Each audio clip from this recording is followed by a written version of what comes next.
Welcome back. Biomechanics mayor hold lecture series के 7वें part में mayor hold lecture series 7 में आपका स्वागत है। पिछले 6 लेक्चर में हमने मेयर होल्ड के बारे में जाना और उनके रचनाओं के बारे में जाना, उनके थिएटर के बारे में समझा। उन्होंने जो बायोमैकेनिक्स की अवधारणा को विकसित किया, उस अवधारणा को समझा। और इस 7वें लेक्चर में बायोमैकेनिक्स के अवधारणा में खास तौर पर अभिनेता के लिए क्या बुनियादी कौशल होना चाहिए, अभिनेता के बुनियादी कौशल को समझने की कोशिश करेंगे हम लोग। और basic skill for actors, biomechanics actor के बेसिक स्किल को समझने की कोशिश करेंगे। और इसके अलावा थोड़ी सी कंस्ट्रक्टिविज्म पर चर्चा करके मेयर होल्ड के इस सीरीज को हम लोग समाप्त करेंगे। तो बायोमैकेनिक्स के अभिनेता की क्या बुनियादी कौशल होने चाहिए, कौन सी बेसिक स्किल होना चाहिए बायोमैकेनिक्स के एक्टर के पास। तो इस पर इसमें 8 पॉइंट हैं, 8 बिंदु हैं जो निश्चित तौर पर बायोमैकेनिक्स के एक्टर के अंदर में ये स्किल होना ही चाहिए। सबसे पहला जो है वो है प्रिसीजन। PRECISION, precision. तो पहला जो है वो प्रिसीजन का अंग्रेजी में जो प्रिसीजन का जो हिंदी मतलब है वो है स्पष्टता, हूबहू, वैसा ही, एकदम उसी रूप में। इस तरह से हम प्रिसीजन को समझ सकते हैं। तो ये पहला पॉइंट है जो बुनियादी कौशल है। दूसरा बैलेंस, संतुलन, जिसको हिंदी में हम कहते हैं, ये दूसरा है। तीसरा है कोऑर्डिनेशन, सामंजस्य। चौथा है एफिशिएंसी, दक्षता, निपुणता, मितव्ययता, ये कह सकते हैं हम इसको। पांचवा है रिदम, लय। छठा है एक्सप्रेसिवनेस, अभिव्यंजकता, अभिव्यक्तिकता कह सकते हैं इसको हम। और सातवां है रिस्पॉन्सिवनेस, उत्तरदायित्व। और आठवां जो है वो है प्लेफुलनेस एंड डिसिप्लिन। ये दोनों एक साथ है, प्लेफुलनेस एंड डिसिप्लिन, इस दोनों को एक साथ ही रखा गया है। क्यों, इस पर हम लोग आगे चर्चा करेंगे। तो अब हम लोग इस 8 पॉइंट जो precision, balance, coordination, efficiency, rhythm, expressiveness, responsiveness and playfulness and discipline जो है, इस 8 पॉइंट को अब हम लोग थोड़ा समझने की कोशिश करेंगे।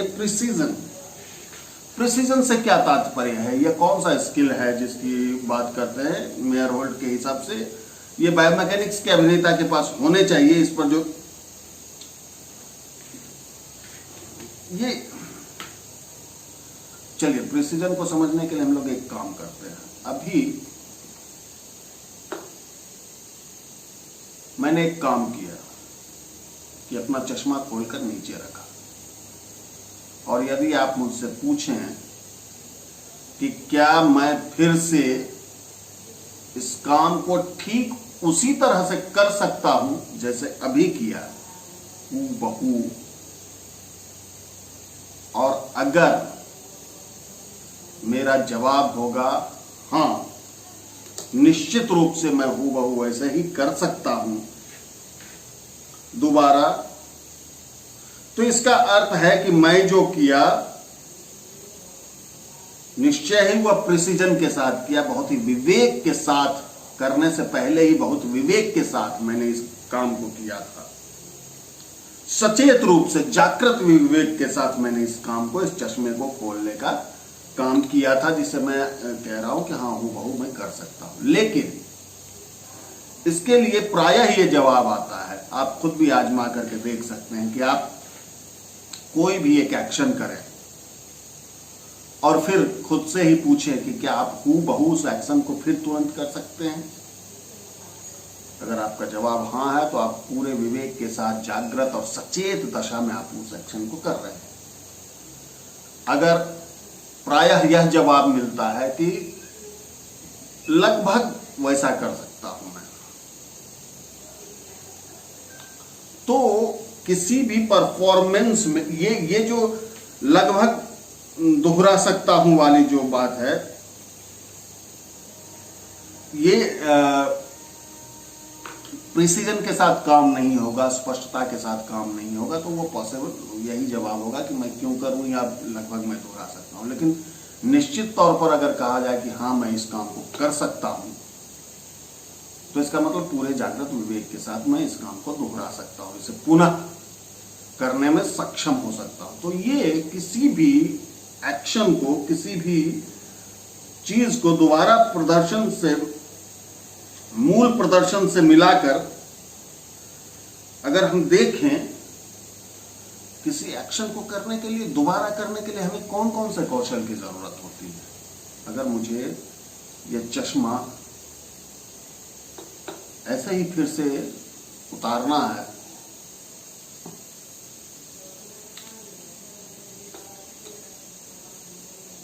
तो इसके लिए मुझे किस किस चीज की जरूरत होगी। तो इसके लिए हूबहू के लिए जो हमें जिस स्किल की जरूरत, जिस स्किल के सहारे इसे पुनः हूबहू दोहराया जा सकता है या दोहराने में सक्षम हो सकते हैं, वो है कोऑर्डिनेशन, बैलेंस, डिसिप्लिन, रिदम आदि।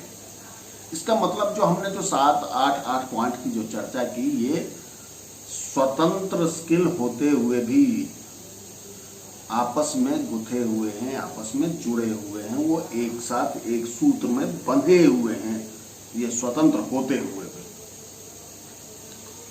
रंगमंच, मेयर होल्ड का जो रंगमंच था, वह प्रिसीजन के उन्नत स्तर तक विकसित किया गया था, उसी के आधार पर विकसित किया गया था। वे कहते हैं कि सर्कस, इसके लिए वो एग्जाम्पल सर्कस और एक्रोबेट्स का लेते हैं। कहते हैं कि किसी सर्कस में आप देखेंगे झूला पर झूलता हुआ और वो टाइमिंग, अगर वो प्रिसीजन के साथ अपने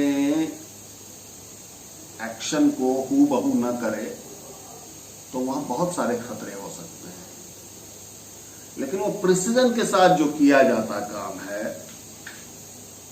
हूबहू दोहराने की जो क्षमता है, इसी पर उसके सुरक्षा निर्भर करती है। सर्कस के या एक्रोबेट्स के हूबहू उसी एक्शन को बार बार दोहरा पाने की जो क्षमता है, उसी क्षमता की वजह से उसका जो खतरा है वो कम होता है, सुरक्षित होते हैं वो। तो वो कहते हैं कि वो अपने मूवमेंट को, अपने जेस्चर को बार बार दोहरा पाता है। तो यही स्किल मेयर होल्ड चाहते हैं कि रंगमंच में भी हो, उनका अभिनेता भी उस स्किल को ले सके। यदि रंगमंच में शारीरिक खतरा हो तो प्रिसीजन की और भी जरूरत है। अगर तलवारबाजी है वहां पर, या कोई उछल कूद बड़ा है जो कि मेयर होल्ड के नाटकों में होता ही था, तो वहां तो निश्चित और प्रिसीजन की जो हूबहू उसी एक्शन को, उसी जेस्चर को बार बार सेम टाइमिंग में, सब कुछ में बार बार करने की जो अभ्यास और उसकी जो जरूरत है वो तो थी ही। अगर वो खतरा नहीं भी है, शारीरिक खतरा उस तरीके की नहीं भी है, और ऐसा कोई नाटक है जिसमें टेबल पर बैठकर चर्चा किया जा रहा है, तब भी अभिनेता को यह सुनिश्चित करना चाहिए कि वह क्या कर रहा है। जैसे ही प्रिसाइज होता है, जैसे ही स्पष्ट होता है एक्शन, वैसे ही वो दर्शक को देखने में इंटरेस्ट पैदा करता है, दर्शक को अपन देखने के लिए अपने आप को बांधता है, अपने आप को खींचता है। तो ये था प्रिसीजन। अब सेकेंड पॉइंट पर हम लोग चलते हैं, वो है बैलेंस। अब हम हम सब जानते हैं कि हम आम जीवन में शरीर स्वतः ही बैलेंस बना लेता है। ये दरअसल बैलेंस जो होता है ना, हमारे कान के भीतरी हिस्से के मध्य में कहीं कोई तत्व, कोई द्रव्य होता है जिसके हिसाब से वो बैलेंस होता है, तो वो बैलेंस करने का एक काम करता है। लेकिन मेयरहोल्ड रंगमंच में जिस बैलेंस की बात है, जिस संतुलन की बात कर रहे हैं, वो विशेष दक्षता की मांग करती है। उसे बार बार प्रैक्टिस करके उसमें निपुणता की मांग करती है। वो कहते हैं कि एक अभिनेता, मतलब मेयरहोल्ड आपको विषम परिस्थिति में डाल करके और उसमें कहेंगे कि आपको बैलेंस रखने की जरूरत है। आपके सीने पर कोई अभिनेता कूद करके आया और वहां आपको बैलेंस रखना है। आप किसी को ऐसे हवा में उछाले, या आपको हवा में किसी ने उछाला और आपको जमीन पर आते आते या हवा में भी बहुत बैलेंस्ड होकर रहना है। दरअसल वो कहते हैं कि बैलेंस यानी संतुलन अगर है तो संतुलित अभिनेता जो होता है वो आत्मविश्वास से भरा हुआ होता है। जिसके पास संतुलन है वो आत्मविश्वास से भरा हुआ अभिनेता है, जो अपनी प्रतिभा को दर्शक के साथ बांटना चाहता है और बांटने में सक्षम हो पाता है। इसलिए बैलेंस जो है एक बहुत ही महत्वपूर्ण तत्व के रूप में, स्किल के रूप में मेयरहोल्ड के थिएटर में तो है ही, दूसरे तमाम थिएटरों में भी उसका अपना एक महत्व है। तीसरा पॉइंट जो है वो है कोऑर्डिनेशन, जिसको हम लोग हिंदी में सामंजस्य कहते हैं। ये कोऑर्डिनेशन आप अकेले अभिनेता के तौर पर भी आपके लिए जरूरी है और अभिनेता समूह के तौर पर भी आपके लिए रंगमंच में बहुत अनिवार्य चीज है। जब आप अकेले अभिनेता हैं तो आपके शरीर का जो अलग अलग अंग है, ये जो घुमाव वाले अंग हैं, इसको दक्ष करने के लिए, इनको स्किल्ड करने, इनको निपुण करने के लिए, इन पर नियंत्रण पाने के लिए और फिर इसे सामूहिक रूप से प्रदर्शित करने के लिए आपको कोऑर्डिनेशन की जरूरत होगी। मान लीजिए कि इसको अगर हम लोग समझें, ये तो बहुत आसान काम है कि दोनों हाथ को हम एक ही दिशा में घुमा रहे हैं, या एक पूरे हाथ को एक ही दिशा में घुमा रहे हैं, फिर दोनों हाथ को एक ही दिशा में घुमा रहे हैं, तो ये कोऑर्डिनेशन है। लेकिन अगर आपको कहा जाए कि इस हाथ को आप सीधी दिशा में घुमाते रहिए और इस हाथ को उल्टी दिशा में घुमाइए, तो फिर आप जरा करके इस प्रयोग को देखें, आपको किस तरह की कोऑर्डिनेशन की जरूरत महसूस होती है। अगर आपके पास कोऑर्डिनेशन नहीं है तो आप नहीं कर सकते हैं इस एक्शन। इसके लिए आपको कोऑर्डिनेशन की जरूरत पड़ेगी ही पड़ेगी। या फिर आपके बॉडी के एक पार्ट का मूवमेंट जो है वो बहुत फास्ट हो और दूसरे पार्ट का मूवमेंट स्लो हो, ये भी आप करके देखें। इस तरह से अगर आप देखेंगे तो व्यक्तिगत स्तर पर भी कोऑर्डिनेशन शरीर के लेवल पर बहुत अनिवार्य चीज है। अब इसी तरह से सामूहिक दृष्टि से भी आपका मूवमेंट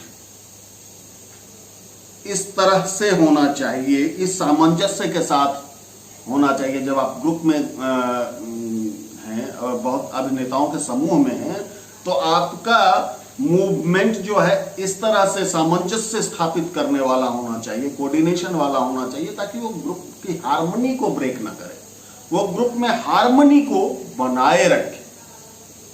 तो इसके लिए एक्टर को कोऑर्डिनेशन की स्किल डेवलप करने की बहुत ही आवश्यकता है, खासतौर पर जब फिजिकल थिएटर शारीरिक बायोमैकेनिक्स का जो एक्टर है, जो बिल्कुल शरीर के बाहरी हिस्से से, पूरे शरीर से ही भावाभिव्यक्ति की जो बात करते हैं मेयरहोल्ड, तो इस तरह के अभिनय के लिए तो और भी ज्यादा कोऑर्डिनेशन की जरूरत है। इसके बाद जो पॉइंट है वो है इफिशियंसी। इसको दक्षता, निपुणता और शायद मितव्ययता, मतलब कम खर्च करने वाला भी हम कह सकते हैं।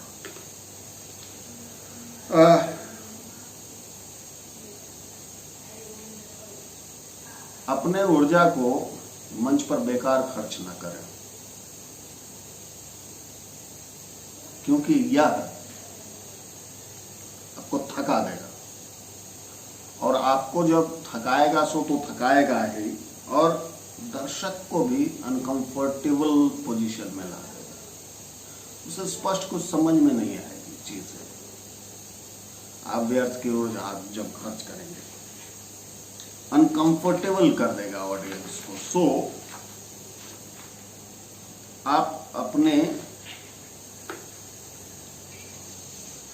ऊर्जा को बचाएं, और जब आप मेयर होल्ड के स्टाइल के नाटक को प्रदर्शित कर रहे हैं, तब तो आपको अपने सभी शारीरिक संसाधनों को अपने नियंत्रण में रखने की आवश्यकता है, क्योंकि वहां तो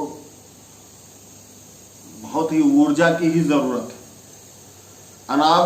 अनावश्यक जेस्चर या बहुत चढ़ा बढ़ाकर किया गया एक्शन, ये सब फिजूल खर्ची हो सकती है। आपको कम खर्ची करने की जरूरत है। इसे हम कैसे समझ सकते हैं? दो तरह के धावक हैं। एक धावक है जो अभी दौड़ना सीखना शुरू किया है, मतलब उसे लंबी दौड़ के लिए अगर 2 किलोमीटर की दौड़ पूरी करनी है, इसके लिए वो आज वो लाइन में खड़ा है, और उसके साथ एक एक्सपीरियंस्ड अनुभवी धावक है और एक नया धावक है। ये दोनों दौड़ना शुरू करता है। तो आप देखेंगे कि जो नया धावक है वो अपने ऊर्जा का भी फिजूल खर्ची करता है, और जिसकी वजह से ये होता है कि वो बहुत जल्दी थक जाता है। अपने मंजिल पर पहुंचने से पहले ही वो थक चुका होता है। लेकिन जो अभ्यस्त, जो एक्सपीरियंस्ड, जो अनुभवी धावक है, उसे आप देखेंगे कि वो कैसे अपनी ऊर्जा को बचा बचा करके अपने मंजिल तक पहुंचता है। तो इसी तरह से मेयर होल्ड भी कहते हैं कि अप्रशिक्षित अभिनेता को थोड़ा समय लगता है इस चीज को समझने में, लेकिन समझ में आ जाती है अगर चाहा जाए तो। मेयर होल्ड के लिए फैक्ट्री वर्कर जो था वो मॉडल था, और उसे देख करके ही ये अभिनय में अभिनेता, नए तरह का अभिनेता या बायोमैकेनिक्स का जो अभिनेता है उसको गढ़ने का काम कर रहे थे। जैसा हमने पिछले 2 क्लास में टेलर वाली थ्योरी पर चर्चा करते हुए हमने जाना है इस बात को।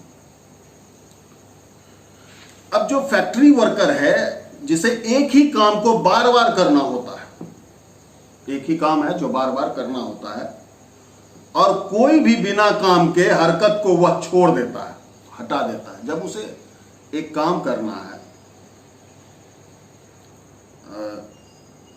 कोई प्रोडक्ट उठा करके रखना है, उठा के रखना है, मशीन चल रहा है, उठा करके प्रोडक्ट को वो रख रहा है, और मशीन उसको लेकर के आगे बढ़ रही है, वो उठा करके रख रहा है, उठा कर एक तरफ से दूसरा मशीन लेकर के उसके पास आता है वो, और वो उठा करके रख देता है सामने, फिर उठा करके रख देता है, बस इतना ही काम है। तो एक ही हरकत को उसको बार बार दोहराना।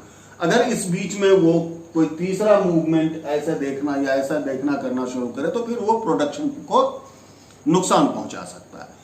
तो ये फिजूल खर्ची जो है, ये जो बिना काम का हरकत है, इसे छोड़ देता है वो वर्कर, उसे हटा देता है। तो यदि आप कभी भी प्रोडक्शन लाइन में या फैक्ट्री में काम किए हों या देखे होंगे, तो आपको अनुमान होगा कि आप कितना जल्दी, कि आपको जितना जल्दी आप मशीन के टेम्पो के साथ सामंजस्य बैठा लेते हैं उतना बेहतर होता है, और नहीं बैठाते हैं तो मुश्किल हो। आपने इसके लिए एक बेस्ट एग्जांपल हो सकता है, चार्ली चैपलिन की एक मूवी है मॉडर्न टाइम।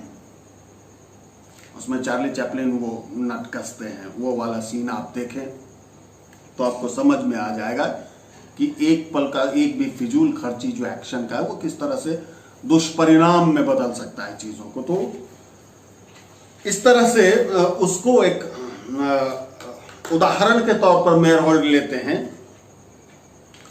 और कहते हैं कि यदि आप मशीन के मांग के अनुरूप मास्टर कर लेते हैं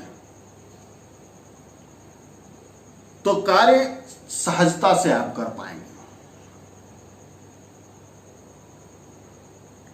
और जब वो सहजता से कार्य आप कर पाएंगे तो वो विजुअल स्ट्राइक बनेगा, वो विजुअल स्ट्राइकिंग बनाता है, दंग करने वाला दृश्य उत्पन्न करता है।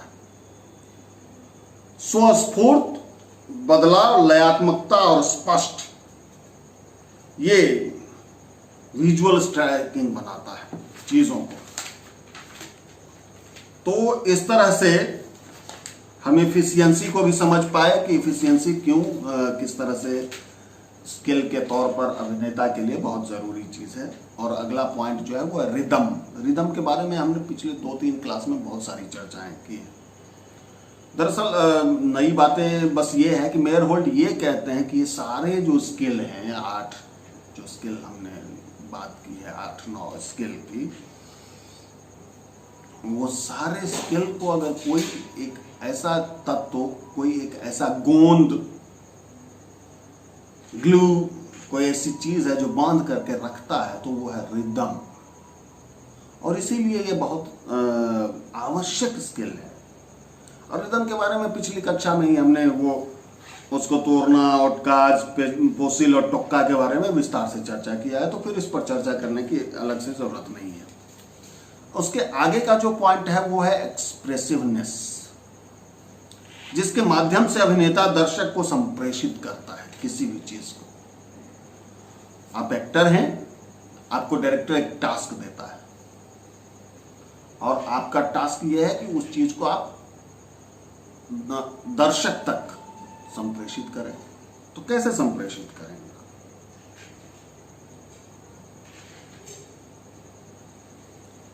ये जो पहुंचाते हैं आप, ये पहुंचाना ही एक्सप्रेसिवनेस है। और मेयरहोल्ड के रंगमंच में एक्सप्रेसिवनेस की अपनी कुछ विशेषताएं थी, उसकी अपनी कुछ कैरेक्टरिस्टिक थी। वो हमें फिर से याद रखना चाहिए कि मेयरहोल्ड का रंगमंच रियलिज्म का रंगमंच नहीं था। वह रियलिज्म के विपरीत का, वो कंट्रास्ट में ये रंगमंच शुरू हुआ था, उसके विरोध में। उसमें रियलिज्म में जो है वो जीवन की छाया प्रति जो होती है, तो उसमें मेयरहोल्ड जो कहते हैं कि कला में जो कलात्मकता, थिएटर में जो थिएट्रिकलिटी होनी चाहिए, वो बहुत जरूरी है। और कला जो है एक पूरे विवेक के साथ किया जाने वाला कार्य है और उसमें थिएट्रिकल ट्रुथ होना तो बहुत ही जरूरी है।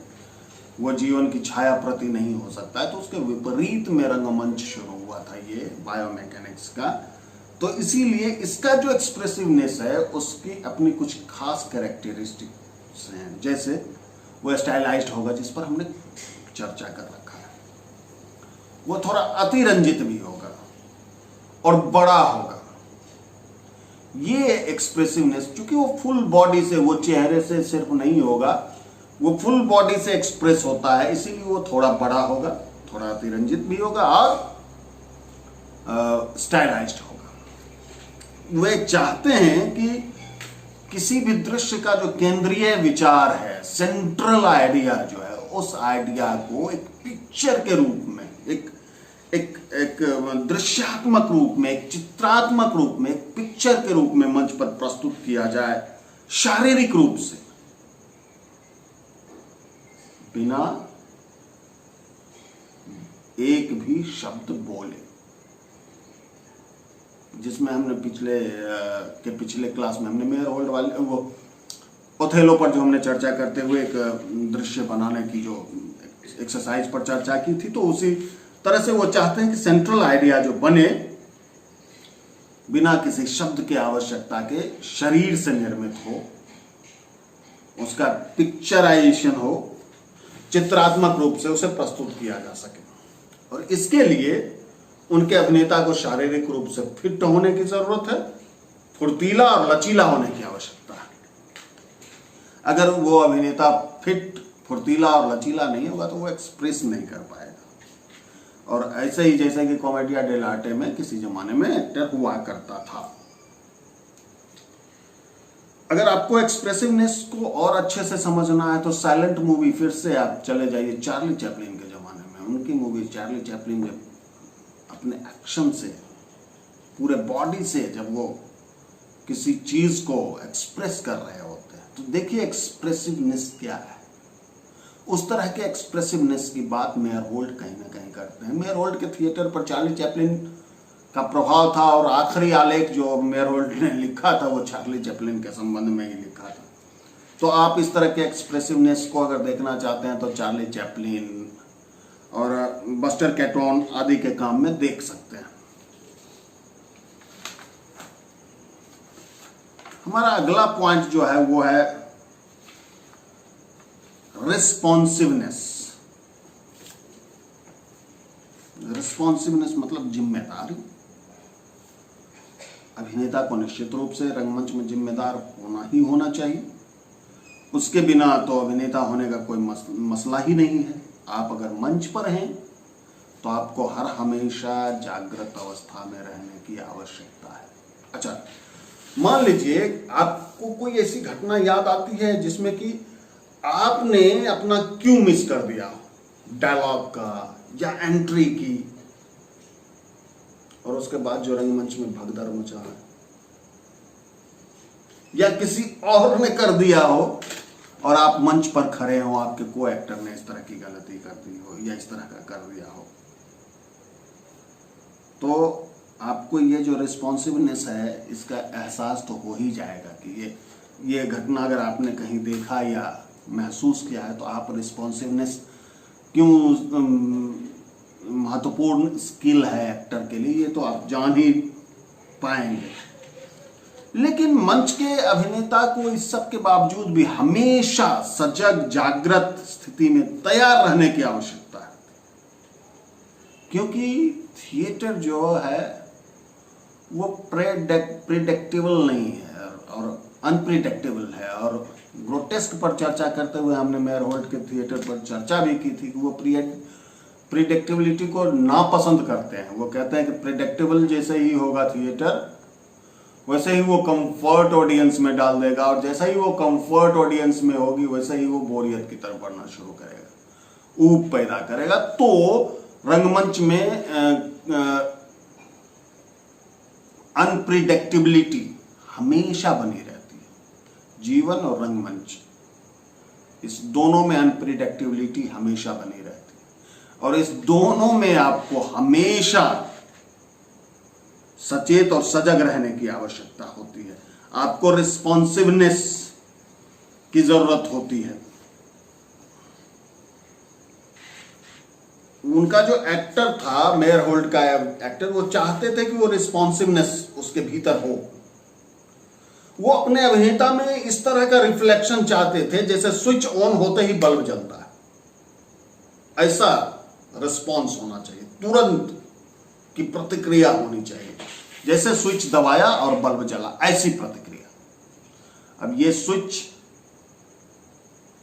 कुछ भी हो सकता है, कोई म्यूजिक, कोई साउंड इफेक्ट, किसी की एंट्री, कोई एग्जिट, किसी का डायलॉग, कुछ भी ये स्विच हो सकता है, और उस पर अभिनेता तुरंत प्रतिक्रिया दे। तो इस तरह से हमने रिस्पॉन्सिवनेस को भी समझा। और अगला जो महत्वपूर्ण बिंदु है, जो स्किल है, वो है प्लेफुलनेस एंड डिसिप्लिन। आप सोच रहे होंगे कि इसे एक साथ ही क्यों बोला जा रहा है। दरअसल प्लेफुलनेस एंड डिसिप्लिन एक दूसरे के विपरीत होते हुए भी एक ही सिक्का के दो पहलू हैं। एक के बिना दूसरा का वैल्यू नहीं। अगर रंगमंच में बहुत ज्यादा मजा ही मजा होने लगे और उसमें अनुशासन नहीं बांध पाया, तो वो भी असंयमित हो जाएगा और दर्शक का फोकस उस पर से हट जाएगा, और बहुत डिसिप्लिन, बहुत अनुशासित भी हो जाए तो आनंद कम होने शुरू होंगे। तो इन दोनों को बैलेंस करके रखने की जरूरत है, तभी आप रचनात्मक क्रिएटिव हो सकते हैं। और इस तरह से हम देख पा रहे हैं कि मेयर होल्ट अपने अभिनेता में इन दोनों तरह के कौशल की वो मांग करते हैं।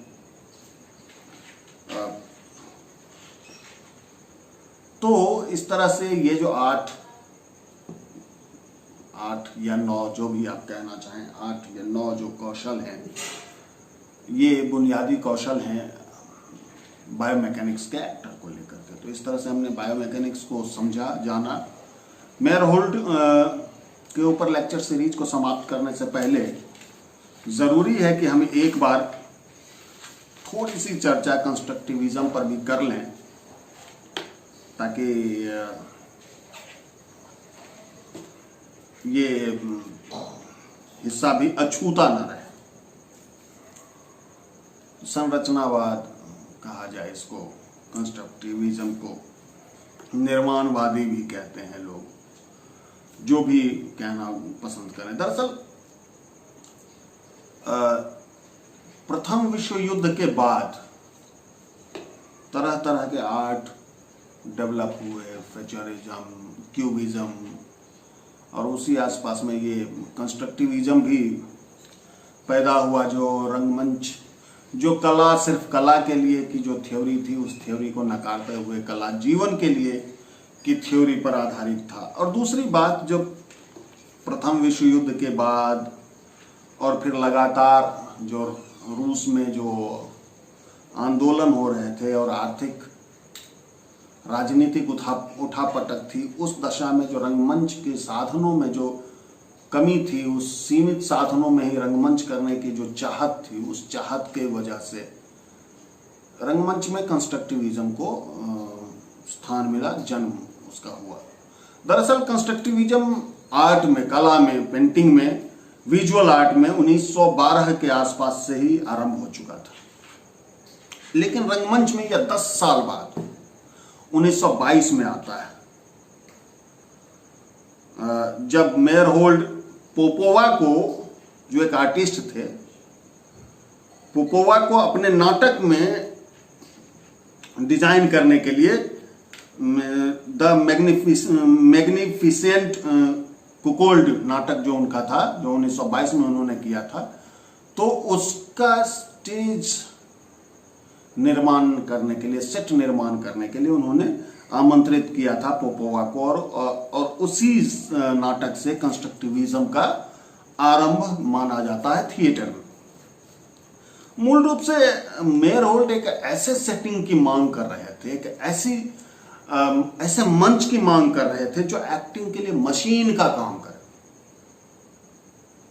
एक्चुअली मशीन फॉर एक्टिंग वो डिमांड कर रहे थे, और मेयरहोल्ड मानते थे कि स्टेज जो है उसको प्रयोगात्मक होने की जरूरत है, सजावटी नहीं।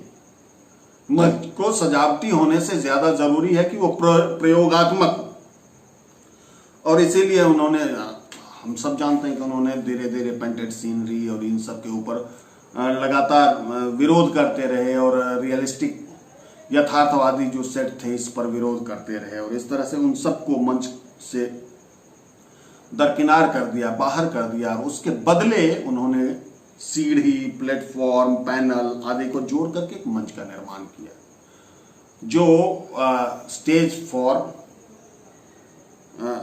जो स्टेज है वो मशीन के रूप में, एक्टिंग मशीन के रूप में वो स्पेस निर्मित हो पाया, और जिसे हम कंस्ट्रक्टिविज्म के नाम से जानते हैं। तो इस तरह से मेयरहोल्ड के रंगमंच को हमने पिछले 6 और ये 7 लेक्चर में कुछ हद तक जान पाए होंगे, समझ पाए हैं, ऐसी उम्मीद करता हूं मैं। फिर मिलते हैं अगली कक्षा में। धन्यवाद।